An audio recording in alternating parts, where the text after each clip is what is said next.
Skeemitate jälle, lüpsate lollilt raha välja. Eelmine kord oli abikaasaga, nüüd skeemitate tütrega. Vast saite aru, et tegemist on mingi veidrikuga, kes on nõus oma uue naise eest maksma ja... Kelleks te peate ennast? Noore muuri olen, just erutati.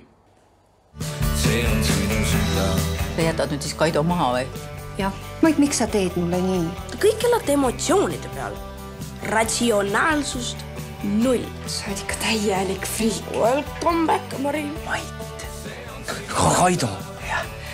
Tohib korra segada? Ei tohi. Ma olen väga mõelnud selle peale ja ma tahan lahutust. Miks sa teed mulle nii? Mis ma teed? No kuulge, ega mina ka kivist ei ole.